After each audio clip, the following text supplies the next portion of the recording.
Mr. Sam, what is your take on the Sultan of Sokoto issue with Kemi, pardon, on the issue of deportation, as a Yoruba lady who is claiming that is not part of the Northerners, that is only a Yoruba lady? Thank you for that question. You know, you mistakenly said Shaitan of Sokoto. Let me tell you, the Fulanis don't seem to understand that this country does not belong to them. If a Kemi who have come out outrightly to say that she has dissociated herself from anything called Nigeria, she has the right. She has every temerity. She has the will. She has every human possible right to say that I am no longer with any nation that has been ruined by these so-called Fulanis, by these so-called northern oligarchs, that she will not longer be seen as a Nigerian. She would rather to be seen as a Yoruba. There is absolutely nothing wrong in that.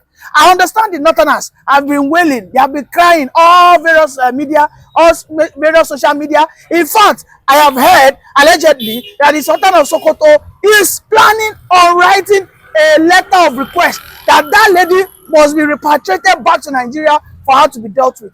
This is a response to what the vice president said. You know, the vice president thought he felt that it was that relevant to tell Kemi that she can decide to remove her name, that she cannot be denigrating Nigeria. Hello, vice president, is Nigeria working? Are you guys not the ones destroying this country with your poor level of governance, with your misrule, all manners of malfeasance, financial misappropriation, right? It wasn't not during the course of 2012, 2013 that they said that Abiru Sokoto or whatever that bandit that was found in Shetima's compound was right there openly. And this girl, she narrated her experience in Nigeria. That when you are in Nigeria, people are working with fear. People will be working and they'll be looking around just so that they don't get kidnapped. And this girl has every goddamn right to expose the level of insecurity that is going on in Nigeria today. Nigeria is not favoring anybody. The only people who are enjoying this Nigeria today are the Fulanis, the politicians, and also the 419ers. If you call yourself a legit businessman, before you know it, the government policy will destroy your business. Look at what happened ever since Tinubu came on board. Nothing less than 1,000 businesses, international businesses, are folded up. GSK, Pfizer, Unilever, I can mention them and even Nestle was about to pack up. Look at Guinness. Guinness packed up, they sold it to another person. So look at these people, instead of them to cover their face in shame, that instead of them to apologize, but instead they come outside to be grandstanding and be claiming that Nigeria cannot be denigrated by one girl just because, listen, she is not just any girl.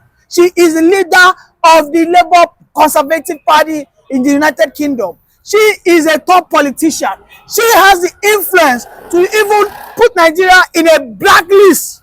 This is a lady who has the capacity, if she ever gets elected as the Prime Minister of the United Kingdom, she can decide to place a ban on Nigerians not to ever come back to the United Kingdom. She can decide to place a red flag on Nigeria not to ever get accessibility from United Kingdom, you know, what's it called?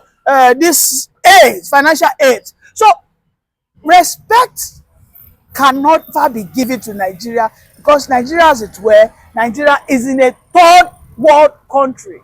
Nigeria cannot even be compared to Burkina Faso when we are talking about good governance now. Nigeria cannot be compared to a Ghana. Nigeria cannot be compared to an Ethiopia. Nigeria cannot side shoulder to shoulder with Algeria. And yet they come here and start blabbing and start on I mean, what ego are they talking about? From what ego? What is in Nigeria to be proud of? This is the problem that the politicians have used to chain we Nigerians. They will tell you, don't talk ill about your country. Is the country working? You tell me not to talk ill about my country. What social benefits, social grants, social amenities do I enjoy for this country? Everything I provide for myself. I have to build my home myself. I have to pump my own water. I have to provide my own electricity. In fact, I have to provide my own security. And yet you ask me not to talk ill of a country whom have not contributed anything. However, they want to pass a VAT bill that will take over 50% of my revenue that I labored for. This is a revenue that when they collect it, it will also be looted as it were. I will need to have more of Kemis. In fact, if Kemi can be the leader of those that will start talking ill of the Nigerian government, if they have decided not to ever change, then so be it. Now they are begging her that why can't she be a good PR? Good PR for what? Good PR for what? They thought she was a Nigerian politician that will tell you good night when it's just morning. They thought she's a Nigerian politician that will lie to you. Of course, she has. What is going on? Look at just all over behind me. Look at the darkness, right? And these people want us to speak good of a country that even after 200 years after electricity was invented, Nigeria cannot still boast of 24 hours power supply. Just look around me. Everywhere is so dark. There's no street light. I intentionally decided to show what is going on. This is the truth about the country. The country is not in a good shape. Everything Kemi said, I dare the presidency to show me the lie. Is Northern Nigeria not being eroded by Boko Haram? Is Northern Nigeria not being invested by Boko Haram? Is Northern Nigeria not under the Boko Haram siege? As we speak today, there are so many local governments in the northern areas that has been taken over by the Boko Haram bandits, by ISWAP, ISIS, like Ruas, all manners of insurgents. You know, they just keep springing up like, you know, like a seed of corn, just everywhere. Look at the southeast. The IPOB, the Biafrans are also having their own day, crying for secession. They are singing the song of leaving the country, that they've had enough, that they cannot be marginalized, that this country is ripping them off. A country whereby the resources of some people is taken to some people who believe the country belongs to them. In a country whereby the oil and gas of the south is being taken to the north, who don't have anything called oil, and yet these are the Fulanis who are crying, who are calling for the head of Kemi Badenoch. They are the one saying that the Sultan of Sokoto must speak. They are saying that the vice president and the presidency should seek for a reparation. These are the people who have denied us what we call good governance. These are the people who have denied us dividends of democracy. And yet they want us to be keeping our mouth shut. And yet they want us to be suffering and smiling. It's not going to happen anymore. That generation has passed. In this new dispensation, we are called the Sorosoke generation. We will say that it is. We are all the progenitors. We are all mentees. We are all students of Fela Anikulapo, who sang that song. Human rights, not my property. He sang it, he said it. This is our birthright. Enjoying what we call social infrastructure. Enjoy what we call social interventions. Enjoy what is called social housing scheme. Enjoy what is called social benefits. Enjoy what is called royalty as a citizen. These are supposed to be our child, you know, our birthright. But instead, what do we see? Some northern oligarchs, some politicians in the south who are working with them in this evil act against the Nigerian people. They keep robbing us on a daily basis. And yet, Kemi, who has the audacity to speak up, you can see they are trying to silence her. Do the government not believe there is still freedom of speech again? Let me tell you, if Kemi was in Nigeria, I'm sure by now she would have been arrested. If Kemi ever makes a mistake to step her leg in this country as an ordinary citizen, she will be arrested. But that's not going to happen anymore because she has gone way ahead of them. There's nothing they can do.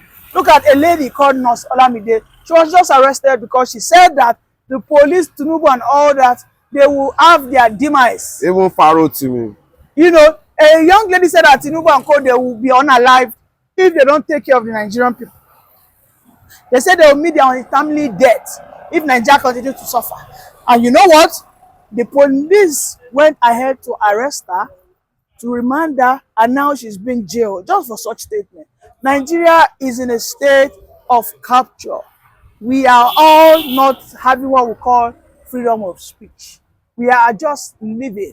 Look at it, it's a concentration camp. Everybody that is in this country, we are all dummies. If you dare to speak up, you'll be taken, and then you will be taken to a place whereby you'll be treated mercilessly.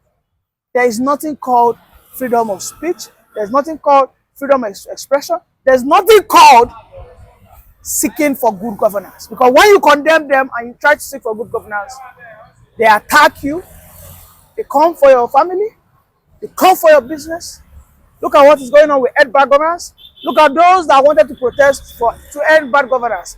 UBA in cahoots with the government, they froze the account of Take It Back movement. So this is why you see that the Biafrans have always said that we cannot work in this country. This country is not designed to allow people to fulfill their potentials. This country is like a vampire that is just ready to suck on your nutrients. And that is why you see that when Nigerians leave this country within a matter of 12 to 24 months, you start seeing them doing well. We have so many players, so many football players, so many engineers, so many nurses. When you hear that they've traveled out, maybe to any Western country or even Asia, in a matter of days or months, you hear that she's now doing well. She's now, making waves. The Nigeria is a living bondage. Thank you for having me. Thank you.